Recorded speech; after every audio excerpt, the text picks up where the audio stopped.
Good morning, good afternoon, good evening. Welcome to BWTM Sports. This interview in particular, I've been looking forward to doing for a while because it's a good question and answer session I've been speaking to for quite a while. Now we're going to get to talk to Jelena Mrdjenovich. Did I get that right, Jelena? Yeah, it's like you're a professional or something. I got it right, you see. After a while, I've been talking to you for long now, so I should know how to pronounce your name properly. Yeah, you got it. That's actually perfect. Right, okay, Jelena. It almost sounds distinguished and refined with the accent, so I'm enjoying it. I'm refined and distinguished. There you go. Mature, classy, you know. Should we keep going? Is this a Q&A on me or about you and your personality traits? Oh, we could do a bit of both, we say. 100%. For those people who don't know who Jelena is, and absolutely that's a disgrace if you don't know who Jelena is. Jelena, please, the floor is yours. Introduce yourself to the boxing world that are listening tonight. Okay, I am Jelena Mrdjenovich. I am an 8-time world boxing champion. I am the current WBC and WBA featherweight champion of the world. It's very nice. Do we want more? Yep. I also am a world champion in three different weight classes. So I was a champion in lightweight, super featherweight, and now featherweight. It's very accomplished.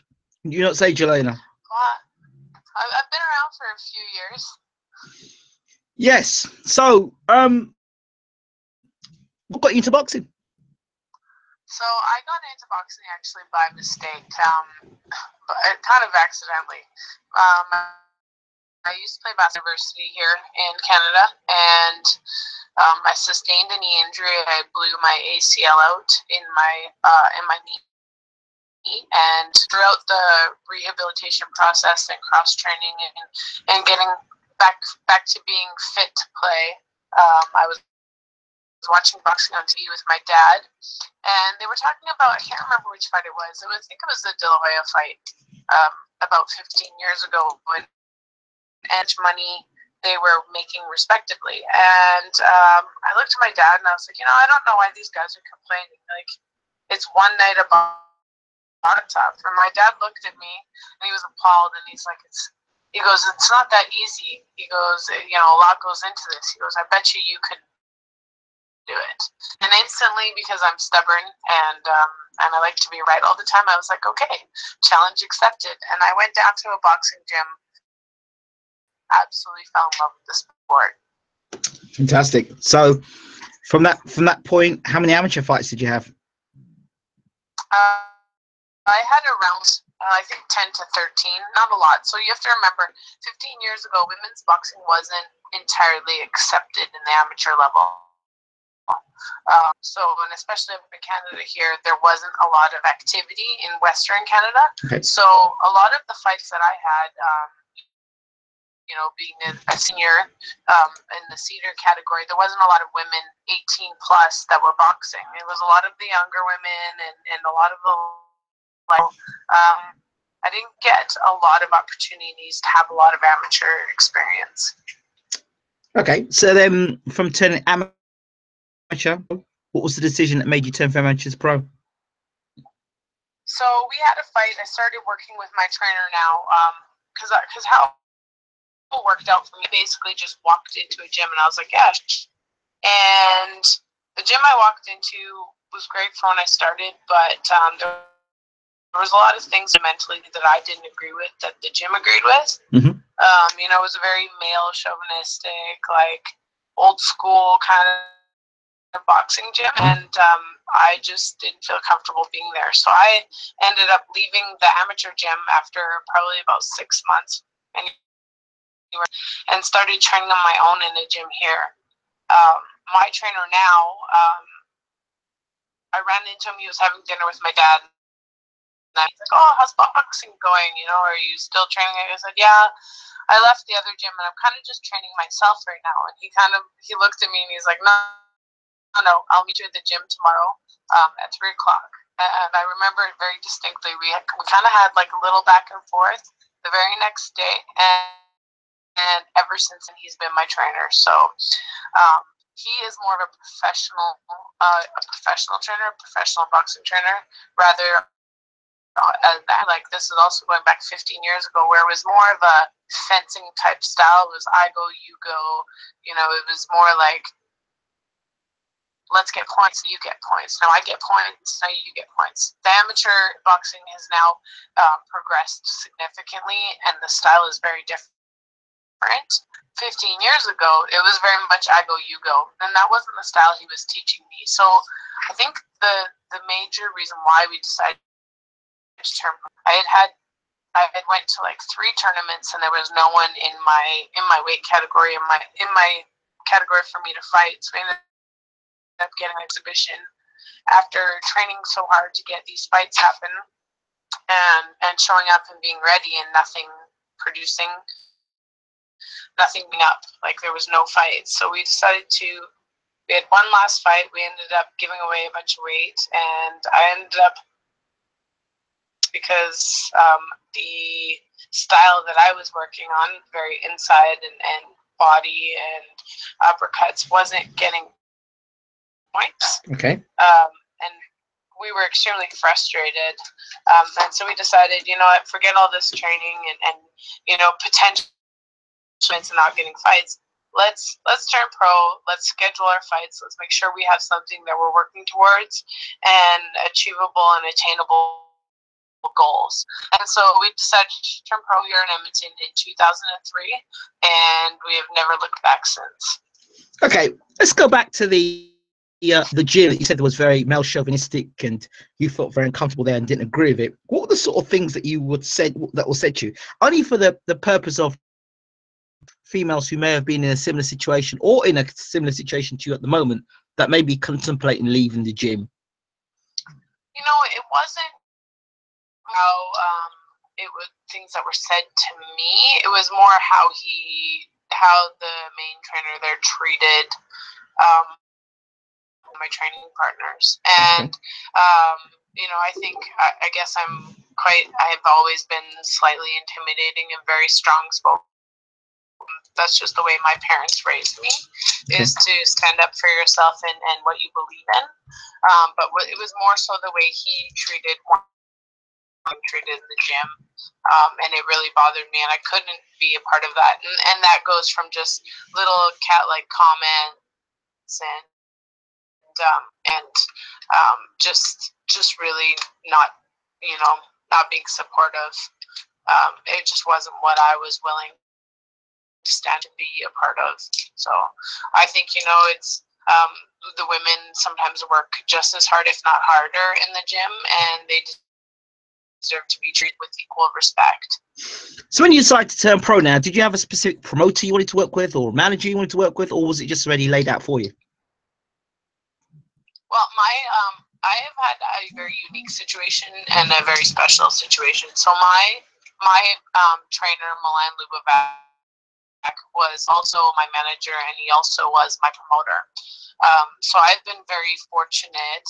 At the time, he was in a co-promotion with another group, and so in order for me to fight on the shows, I had to sell my own tickets basically to pay my way. So whatever my opponent cost, I had to make sure I paid that amount in tickets to pay for her to fight, and I essentially fought for free. Wow. And that was just as he was co-promoting until we built ourselves up. You know, after a few fights, he decided to just do his promotion with his other partner instead of with a group of people. Yes. And it was still I had to pay for my opponent, but eventually I started getting not a big purse, a small purse.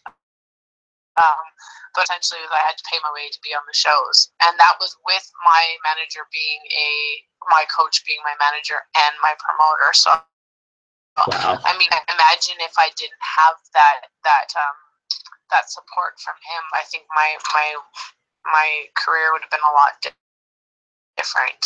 So, but even then, in order for us to get these fights, like when I traveled on the road, I fought in Winnipeg twice for free. And that being said, I was the best man on the card both times. So so sometimes this boxing road is not always easy, and it's definitely not glad. The hard work definitely pays off in the long run. Doing it for free. You're not the only person that seems to have told me in recent times fighting for free. What motivated you to fight for free? Well, I just wanted to get my name out there and the experience under my belt. I've worked, and most women boxers will tell you this. You have to work a full-time job in order to support your part-time job, which a lot of these guys are able to use as a full-time career.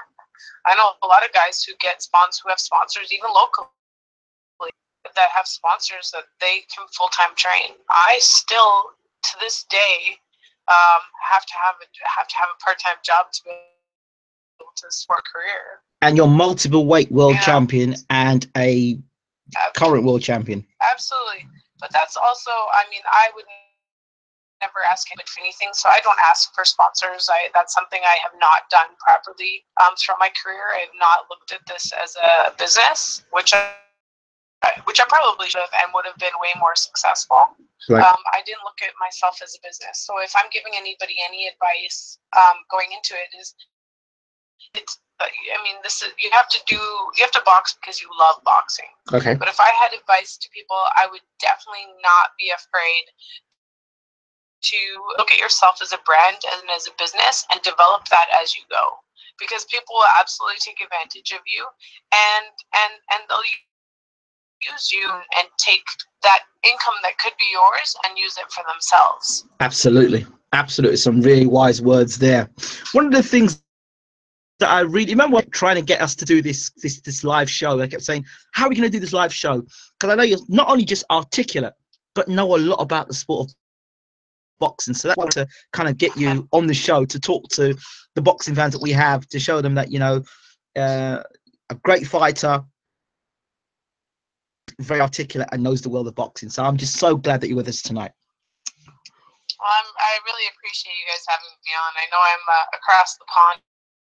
I might not have a huge following out where you're at, but you're right. I have been around for a while, so I definitely would love to share my wealth of knowledge to the boxing crowd, boxing fans there. Fantastic. We've just finished talking to Bermain Stavern, who has connections with Canada, and we'll be going over. He's amazing. I know him personally.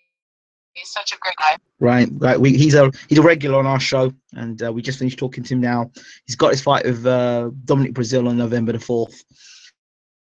Yeah. I ran into him at the Nevada Boxing Hall of Fame there. Yes. I went to support a friend who was getting an award at the dinner.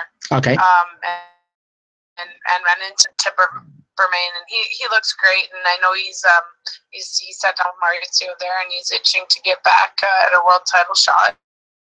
Yes. And he's working his way up to that. So I wish him all the best. He's such a great person. So great, Jelena. It's great to hear that. So okay, you turned pro, and then how many fights did you have before you lost your first fight? I had 9. So I lost my 10th professional bout. So I think I was with maybe 7 knockouts. Yes. I think it was something like that around there. Yeah. 6 or 7 knockouts, something like that. Yeah. So I lost my 10th professional bout. So what was it like losing the donut, as they say? And I think everything in life happens for a reason. The good, the bad, the ugly. I really do believe all of that happens at a certain place, a certain point in your life. And so at that place, at that point in my life, I was a superstar here. I was the boxing media darling kind of thing. They were following me on my way, and everybody thought I was on top of the world. Well, I didn't underestimate my opponent, because my opponent was Carter, and she's a fabulous boxer. Mm-hmm. But the thing was, we brought someone else into camp to help me hold pads for me and help me maybe just refine my technique a little bit. And every day I listened to this guy tell me that how good Layla McCarter was, and how the Vegas style razzle dazzle, like how good she was. And so I bought into the hype of how good Layla was, and I forgot what got me to where I was at. You know, do I think Layla was better than me that night? Absolutely. She boxed technically. She showed me things I had never seen. I wasn't I wasn't ready for that level of fight, that experience and that knowledge. But that being said, you know, did I think Layla McCarter was fundamentally better than me? No, I think it should have been a great fight the first time. It wasn't. I was just not ready. And that goes back to having people around you who believe in you and believe in what you can do. You know, at the time, that one trainer that we brought in didn't believe in me and didn't believe in my skill set and what I could do. So, you know, we from that, that going through the motions is just not enough. Having someone who believes in you and making you believe in yourself is important. I mean, I was very young. I was still developing myself as a boxer, and I just kind of I mentally wasn't ready. I mentally lapsed in that fight. You know, fast forward a couple months later, we ended up rematching Layla and beating the crap out of her. It was a great fight.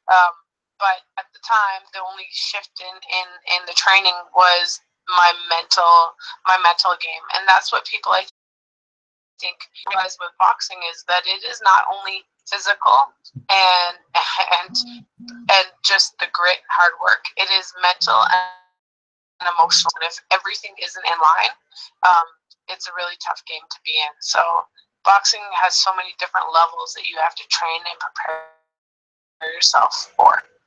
You talked about beating the crap out of your opponent in the rematch. Is that something you enjoy doing?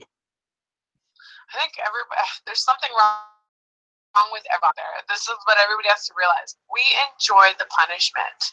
We enjoy taking it and giving it. There's something satisfying when you hit ledge and you know that your opponent's hurt. You have a little smile and they accept it. I remember in my last fight, I hit a girl with a clean left hook, and she smiled and I smiled, and I was like, well, holy crap. I'm like, I don't know why she didn't go down, but I almost appreciated the fact that she acknowledged it, took it, and that we were going on for someone. So I mean, it's not something you enjoy, but it's just something that you're trained to do. This is what we work on. Like, I've been doing this for 15 years of my life.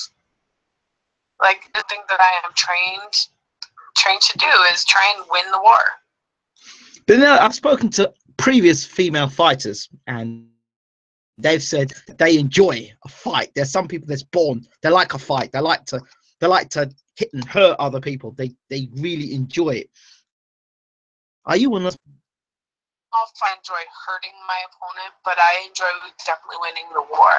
I don't think when we're fighting and we're boxing, I don't think it's like, oh, I love to hurt her. I think it's like, I want to win the war and I'll do whatever it takes to do it. But I don't think it's a mental thing. It's like, I want to hurt her, and it, like that. There's a level that you don't cross. At least for me. Okay. Like, I'm not consciously being like, I want to knock her unconscious and hurt her so she can't do anything. That's stupid. I just want to win the war. I want to win my competition to the best of my ability, and that is knocking someone out. Yeah. But I don't think of knocking someone out as hurting someone. I guess maybe that's the way you just block it out. Okay. But I wouldn't explain that. That's not the way. Those aren't the words that I would use. I want to hurt my opponent. That's not your constitution. I want to win the war. Right. Okay. What about when you get hit? When you have a shot, there are different people who respond. When they get hit with a good shot, some people go, "That's a good shot. Okay, I'll get you later." Or some people say, "You got hit with a good shot. Right, coming for you now. I'm going to hit you with a good shot as well." What is it for you when you get hit with a good shot? I don't know if I consciously acknowledge things. Like, you feel them. I can't, to be honest with you, I can't. When I'm in the moment, I'm in the moment. Maybe this has made me great at what I do. It also makes me, maybe it's one of my downfalls as well, but I don't feel anything when I'm in there. I could get hit with a monster bomb and I still wouldn't, as long as I just keep walking through it. When you get hit by a punch, you're like, okay, well, that can't happen again. You're trying to analyze. So you get hit with a punch, you're like, okay, now I know if I do that movement again, I'm going to walk into that. So now we have to avoid that or pull something out to counter punch. So it's always like it's like playing chess, right? I'm going to show you one thing to see what's going to react. And hopefully I don't get hit too hard with that punch in order to pull something out of you. So it's always, if you're not adjusting and you're not moving, then you know you're not doing a very good job. That sounds great, but there are some people who get hit with the same punch over and over and over again and over again, every fight, each fight, and they are celebrated for it. In fact, some people call pound for pound because of it. What are your thoughts on that? I guess I can't speak as to what other people do. Mm-hmm. You know, I know what I've been trying to do. I know what where I am at mentally. You know, like if I'm getting hit, say for example, with the right hand repeatedly, overhand right, and I don't adjust, mm-hmm. I believe everybody in their life reaches a punch count. So why would I take those punches off of me repeatedly and not adjust for stupid reasons? You know what I mean? Like, I think eventually punches over time make damage. So the name of the game is to hit and not be hit. Why would I want to take punches openly, repeatedly, and just eat them? Like, that sounds stupid to me. And that sounds very. I can't speak on behalf of other fighters. Of course you can't. I don't know what goes through their head. But that's your. You know, but for me, I think any way to avoid getting hit deliberately is probably better to avoid punches. And it's interesting because there are a lot of people who don't understand the science of boxing, but would say that it's a fan-friendly fight. If you take a punch, you take punches and give punches, that's more exciting than actually seeing you be more finesse and slipping the punch and landing shots and trying not to. This is called boxing. You're bound to get hit. Yes. We aren't playing badminton. You know right. what I mean? Like, yes. People are going to get hit. That's the name of the game. You know what? People pay to watch Floyd Mayweather not get hit. I don't know. I don't know about you. Yeah, he's not the most exciting fighter in the world, but they'll put their butts in the seats and watch him fight. You know, were fights like Ward Gatti more entertaining? Yes. Absolutely. But those two went for it. Guess how long their career span before. Hit. You know, you can't take punches like that all the time. Even Ricky Hatton. By the time Ricky Hatton fought Floyd, he was already damaged. There was no way he could keep up to Floyd because he had taken too many punches. So does that lead us into detail on why he? So if you want to sit there and be a fan favorite, yeah, I understand that. I actually have not watched the Chocolatito fight yet. I was at the UFC in Edmonton watching the fights, and when I heard he got knocked out, I'm a big fan of Chocolatito. And I know him personally, and so I've had a hard time really sitting down and watching it yet. It's on my things to do this week, so I can't analyze his fight. But I do think I watched the first fight with that guy, and I do think styles make fights, and that style was a very tough style for Chocolatito. Yeah. And this is the name of the game. Chocolatito is a puncher. Okay. He is one of the best punchers in the business. Right. Leave yourself so open, and all you can do is sit down and punch with people. You're bound to get hit, and this is where getting hit repeatedly with the same punches over and over is going to be damaging. And this is why the name of the game is hit and not be hit. That style for Chocolatito was not a good style matchup for him. But that being said, it was a good fight. It was a fight that people wanted to see, because both of those men were warriors. That is why they signed this fight. Do I think 115 pounds is maybe a little bit too light for Chocolatito? Yes. So I think as you get older, it is harder to make the weight for most people. You know, it's a hard fight to talk about because I really, really respect and like Roman. Absolutely. And I do think I hope this isn't the end for him, because I do think he's a warrior spirit. But at the same time, maybe he met his punch count. Maybe his heart isn't in it. I know he had a rough year last year with his trainer passing away, and trying to replace that, it would be unbearable. I couldn't imagine having to go through that. So I think, you know, he's maybe forcing the issue a lot, and maybe he wasn't ready to quite step in the ring again. And there's so many factors that we don't know about that happened in his camp or maybe in his personal life. So this is one of those things where everything has to be right in order to get in that ring. People don't understand or realize that. Absolutely.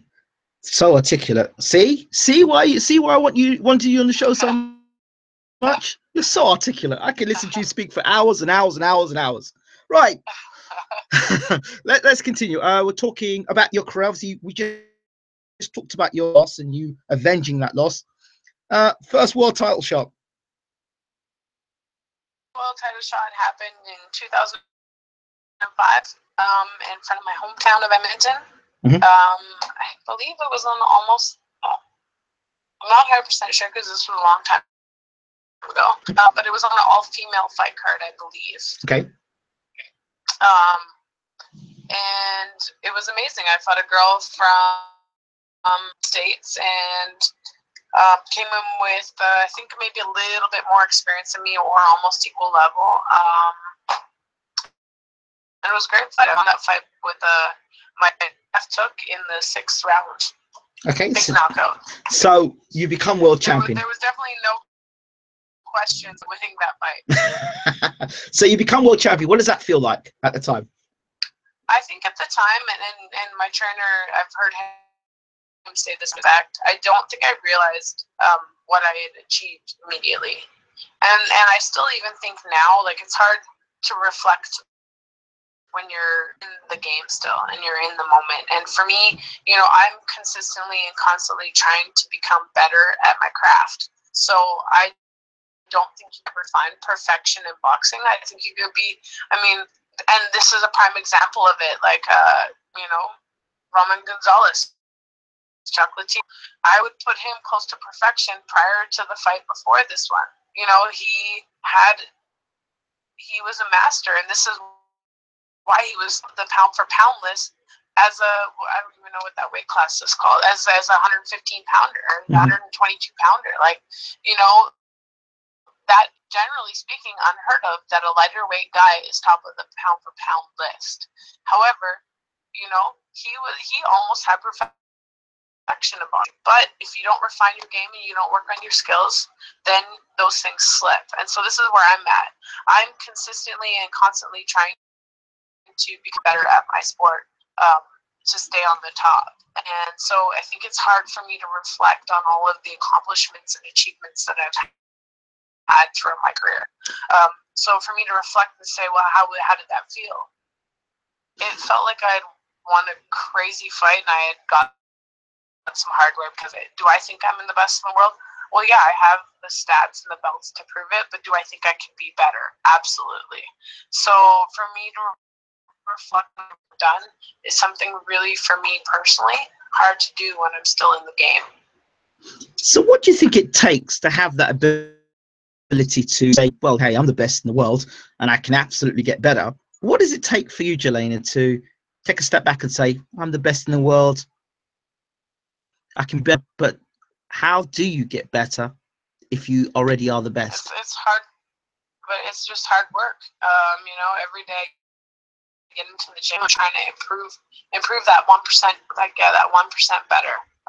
You know, it's always finding different challenges to have and never being satisfied. You know, if I don't feel like I worked my ass off in the gym that day, then guess what? The next day I'm going to work twice as hard.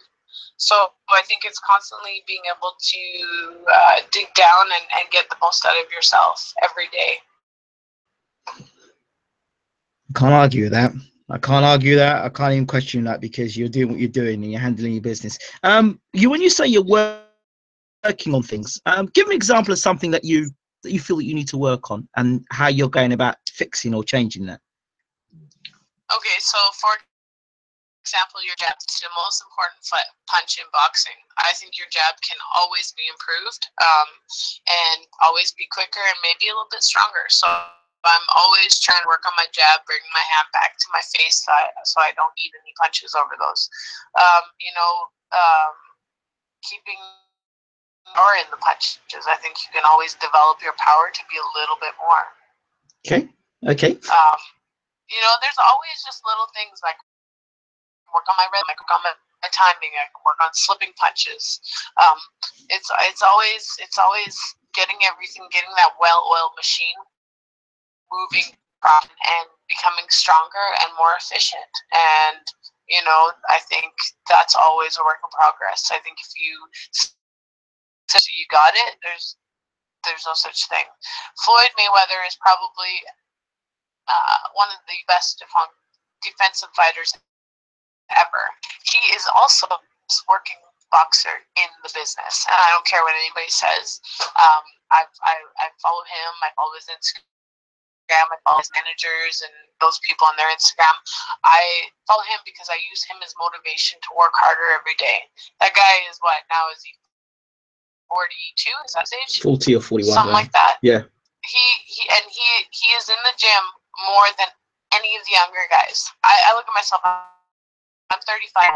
I know for a fact I out hustle and I outwork all the 25 or 20 somethings in my gym. It's embarrassing, really, because guess what? I know at home I'm going to be 10 times more sore and 10 times less energy than them. But somehow I'm able to dig deep and outwork everybody in my gym.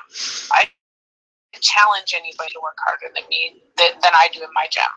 So would you say, Jelena, that you've got better with time? I'm like a fine wine. I was about to say that.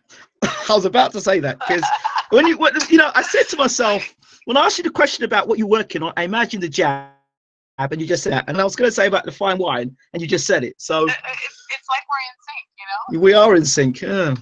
Right. Let's talk. So, I mean, I could go on about your career and talk about the various. Let's talk about moving in between the weight divisions. Was that a choice you made by yourself, or was that a choice that for challenges, or just to make fights the fights that were available? I think it was an accumulation of everything. As I got kind of better as I went along, and as I trained harder and more efficiently, I just started losing weight. You know, I think your body adapts to the skill that you do, and so I came from like a muscly basketball player to losing muscle and just building boxing muscle. Right. You know, I think there's a big misconception when it comes to boxing and weightlifting and strength and conditioning. Right. And I think that, you know, the guys back in the day never did that. And you know, as you look nowadays, I think you can do too much. I think it's about burning the body, burning the muscles out. So I think I kept losing weight and kept challenging myself, and I wanted different matchups. You know, for a while I was trying to chase Jackie Nava, but I was a little too big for Jackie, so I kept trying to come down, and then she would drop down, and unfortunately I think your body only lets you lose so much weight. Right. And so it was just about making different fights. I think I went through the 130-pound category, the super featherweight category quite a bit, and I just wanted a different look on different opponents and a different challenge for myself. You know, eventually, I don't know if my body would ever let me, but I would like to try and fight for a 122-pound title. But I am a big featherweight as it is, and I honestly don't know if I could do it physically. Please don't do it. Please don't do it. I know, right? Please don't. I've seen. My trainer thinks that, don't. Because I'm older, and he says it's harder on the ball. Please, move up, but don't move down. Please don't do it. No, I've already been there and done that. He said that to me. He goes, "Well, why don't we move back up?" And I said, "Well, we already been." Why don't you move? Territory. Why don't you move up and then move up again? Well, I'm already I'm too, and that's the thing. I think I'm too small, like to be 130. When I fought 135 pounds, yeah. I remember fighting Ann Sakurado, and I stood behind her, and you know, if you were on the other side of Ann, you couldn't see me. That's how big she was. So I think I'm a little bit maybe too small of a frame to fight pounds. But that's a challenge, is it not? Everything's a challenge. So is going down in weight. So why wouldn't I be at the be the strongest in my division rather than having to be the weakest. Yeah, but that's the new challenge, because then if you go down in weight, there are health issues there. I've been there and I've done that. I would rather go to charting territory. Uncharted territory, be moving up to even a further higher weight division. Oh, I can't. I'm not interested in that. I'm not interested. Hello? I'm still here. Yeah. So you're not interested in moving up and moving up again, but you're interested in moving down. No, I don't want to. I'm not interested in seeing myself as a person, never mind a boxer, at like 147, 150, whatever. I'm not interested in that. Okay. I'm still a girl and I still like to look good and I like to look fit. I'm sure you look great. You do look great regardless of what weight division you're in. But anyway, thank you. You're welcome. Let's move on. So moving down is something you've talked to me about before, and every time you say, oh, no, don't do it, because I've seen fighters, you know, who are more mature fighters, move down in weight, and then sometimes it works out okay, and other times they find they haven't got the strength that they need to do what needs to be done, and you know. I think, and that's a lot of speculation. I think it's just not something that I'm interested in. I'm a world champ at 126 pounds. So right. Why wouldn't I stay there? I'm already the best at what I do there. So stay there. You know, if you want it, come get it. And that's it. Despite something, you know, speculating on moving divisions right now is not something that's in my wheelhouse. Okay. So right now it's just speculation and just talk. Okay, that's good. I've got that cleared up. Okay, so let's talk a little bit about. I've got the question and answers here. I've got a few people that like to ask you questions. Before I continue, one of my very good friends and has his own podcast. His name is Bo Ban of Truth and Facts Boxing. He says that he'd love to get an interview with you. You are a legend and would love to do an interview with you. So he said he's inboxed you, or he would like to inbox you and love to get an interview with you. So I thought I'd just say that. Yeah, you'll have to connect us and we'll have to fit it in. I have to jet shortly here because I'm helping a couple guys get ready for some fights here. So I'm in the gym sparring tonight. Okay, cool. So we gotta keep this one going because I'm gonna have to head to the gym soon. Okay. Story of my life. Okay. In and out of the gym all the time. I'm with it. Absolutely, yeah. Let's do it then. So, but yeah, yes. So that's a yes from you. Get it hooked up. I'll hook it up. You have to just connect us, yeah. Yeah, no worries. I'll hook that up. Cool. All right, let's go. We've got questions in the room. We're going to go right through it. Mikey says, hello, Jelena. Good to see a women's boxing on BWTM tonight. Great variety. Jelena, what's your thoughts on the state of women's boxing and its breakthrough onto big shows with Katie Taylor, Savannah Marshall, and Clarissa Shields? Amazing. And I was actually just going to throw Katie's name out there and Clarissa Shields as well. Women that, you know, and made their mark in the Olympic level. These Olympians are doing amazing things for women's boxing and the exposure of it. You know, they're becoming successful, and I've enjoyed watching them come up through the ranks and seeing the movement and the notoriety that they're getting. So I think all publicity is good publicity. So I've been excitedly watching the support that they've been getting. So it's a good thing. Nothing but good things from these women. Clarissa Shields become world champion, and what do you think of that first?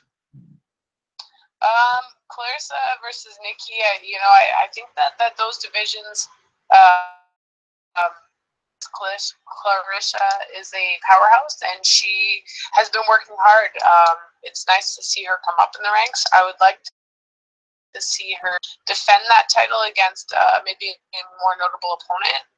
You know, Nikki was tough, and she was the world champion, so it was nice to see her actually win the title from a world champion. Yeah. But I do think that there are big fights to be made in those upper divisions. The girls, I think, need to move weights to make best fights happen, because I think those divisions are still growing, and that they still need better matchups. Okay. Katie Taylor fights for the undercard of Joshua Pulev. Your thoughts? Katie Taylor is a beast. I think you know, she's refining her skills, getting that experience, and has had a lot of fights lately. You know, I'm excited to watch her, and I think she's great. And she's going about things the right way. She wasn't jumping into a world title, and she got that pro experience before she was ready to stop. So I'm excited to see her, and hopefully see her join the world champion rankings. Savannah Marshall turning pro under those promotions. What do you think of that? I haven't heard a lot about her. Okay. I have to do a little bit more. Kind of heard the name, and you know, you and I kind of spoke before we got on air. I've been extremely busy opening my own studio, so I haven't had a chance to do a ton of research on her, but she is on my list of girls to look up. While you're on the subject of your studio, talk to me about what's going on with that. I'm opening a group fitness studio, so I wanted to be able to bring the average person my experience in boxing. So it's a lot more fun. It's you know, it's going to be group classes, 45 people in a room. You know, exciting, energizing music, dark lit room, and just really almost like fitness boxing with a little bit more of technique. Okay. So I'm opening this studio here in Edmonton, Alberta, and hopefully when this one takes off, I'll be able to franchise out and build some more studios. Go on with that, Jelena. Go on with that. Takeover of Canada. Thank you. Yeah. Apollo James. So Go on. do we have some more questions? Apollo James Jackson asks, "Good evening, all. Mr. Jones, kindly ask Jelena why women's boxing is so terrible, and what can be done about it?" Well, I think that the skill level in women's boxing before wasn't as good as it is now, and so you had two distinct differences in the levels of boxing. You had the amazing boxers, and then you had the not so boxers, and the good matchups weren't happening as often as they needed to, and there really wasn't the amount of women fighters there are now. Okay. You know, I think there was a couple of bad experiences that these big promoters had with some of the big names and injuries and whatnot. You know, there were some good matchups that were made way back in the day with you know, Ali and you know, Chris Martin and those women. But I think some of the big name promoters, you know, Top Rank and Bob Arum, and then some King, who kind of got, I think, you know, bad taste in their mouth because they lost a lot of money on putting money up for these fights, and then I think, you know, women's boxing goes in waves. You know, we had a lot of interest when the $1 Million Baby movie came out, and then, you know, the interest kind of faded, and then women's boxing got into the Olympics, and then now it's just been growing, and the UFC has done amazing things for female combat sports. They jumped on it with their marketing machine, and they jumped on Ronda Rousey and just really took the bull by the horns and sent the whole, I think, idea in motion that it was okay to watch women fight.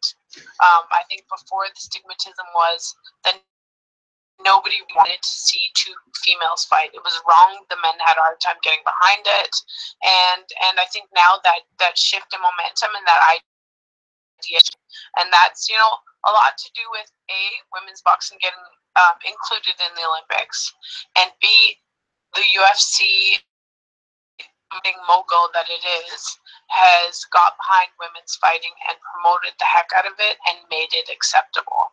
I was just at the UFC in Edmonton on Saturday, and the main event was a female title fight. You know, it was nice to see that there was 15,000 people out there watching female fighting. So, you know, it's no longer not accepted. In fact, it is more the norm in the UFC, and I would love to see that happen in boxing. But boxing is one of those old classic sports that will take longer to catch on than it will as something as trendy as UFC and MMA is. So, growing, it's getting there, but we still have a lot of work to do. Would you cross over, or would you have a crossover fight with a UFC fighter in boxing? Well, I've been asked if I wanted to take up MMA. I still think there's so many things and so many fights to be made. I know that the money is there. The money these girls in UFC and MMA are making it's ridiculous when you compare it to boxing, and it's so bad.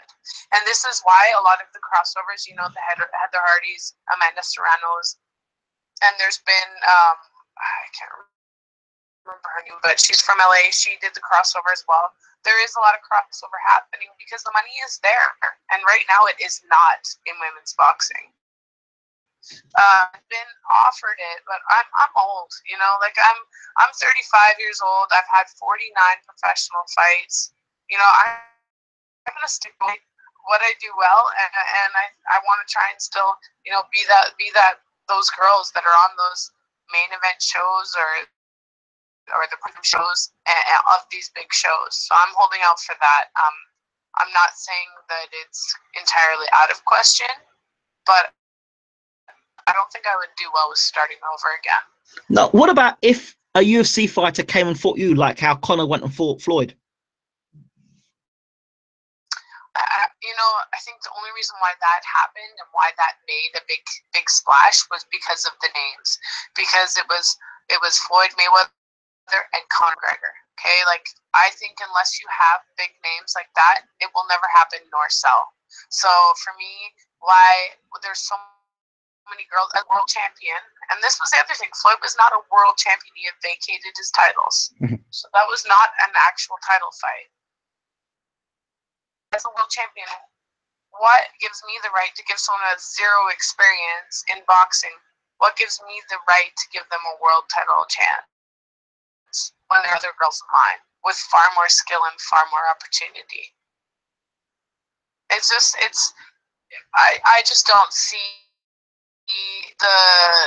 I don't see it happening. I mean, I watched it. I was like every other fan. I was interested to see what happened, but only because it was Floyd Mayweather and Conor McGregor. I'm not interested in seeing other UFC fighters make the transition. Even as a Canadian, even if it was a GSP or St. Pierre coming over to boxing, I would not be interested in seeing that against any world champion boxer. That's fair enough. When's your next fight?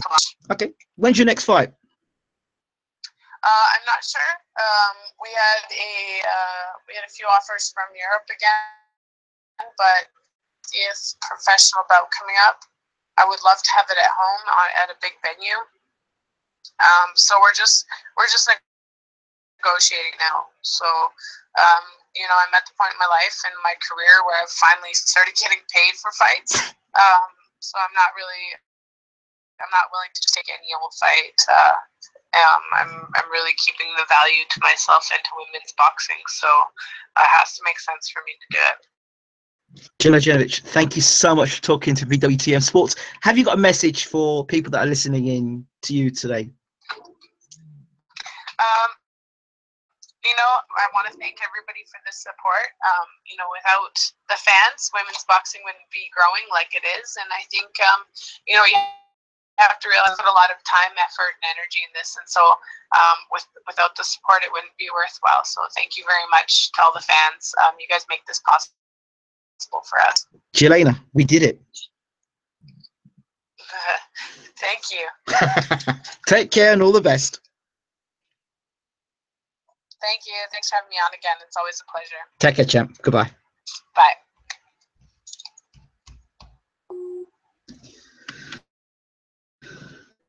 Jelena, the current WBC, WBA champion, multiple weight world champion, and multiple belt holder. When I come back, we will have Uncle James Alibashir, and we're hoping to also get, if he's got time, we're waiting to hear from Amir Mansour, the hard-hitting heavyweight. We'll be looking to hear what he's going to be doing next in boxing. So we'll hope to hear Mansour in the next hour, or it should be in the next half an hour. So Bashir will be next, Uncle Bashir will be next, and then Amir Mansour. Hopefully, we're waiting for the call from Amir Mansour. All right, stay tuned. We'll be back in 5 to 10 minutes with Uncle Bashir. Thanks for watching.